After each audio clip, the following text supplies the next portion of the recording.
and continue with our series. This is our second video with the drone. Just this one because it's interesting. This is a stop probably halfway through the trip, but as you can see, it just gives you an idea of the vastness and how empty everything is down south in Argentina. That's the two of us there, Harsha and myself, with our two bikes.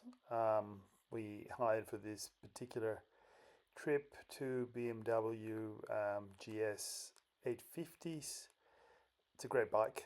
It behaved really well for the conditions. Probably a little bit lacking in power for what we're used to, but it's a good bike overall, and the hire was good. A bit expensive, obviously, as these things tend to be. But the main thing that you see in this video is that we're stopped on what is an emergency runway. As you can see there, the drone shows it really well. It's quite a wide runway there because there's nothing else down here. There's actually a car arriving there, which is an unusual occurrence down in this area. But because the weather is nice, you actually get to see really good views of what the landscape really looks like down here. We're playing with the drone. The drone is fantastic to get this kind of footage, and you'll see that we'll have better views as we go higher up with the drone. But going back to the trip itself and what it takes to plan.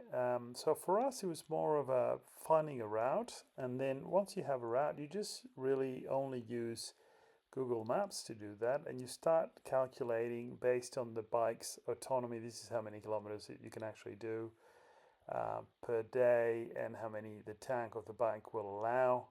You can then plan your stops for petrol, which you can all find in Google Maps. That's the way I've done most of my trips, just with Google Maps. And once you've got that, the next step is to find accommodation for the night, which can easily be sorted out either on Airbnb or Expedia.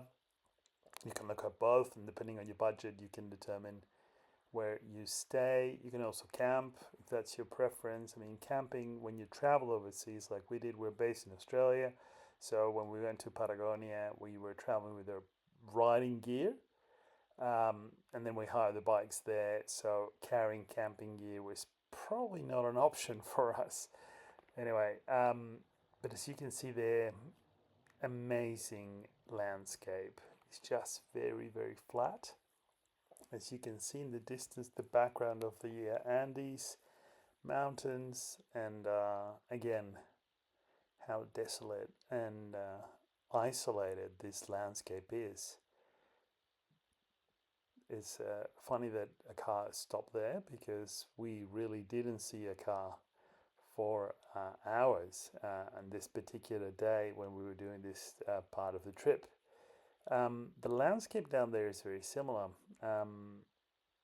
Good days like this are probably not the most that you get. I mean, the first video I wanted to show you with the rain and the wind because that's what you have to be prepared for. And in this particular video, you just have amazing weather and you get to see the beautiful landscape in Patagonia.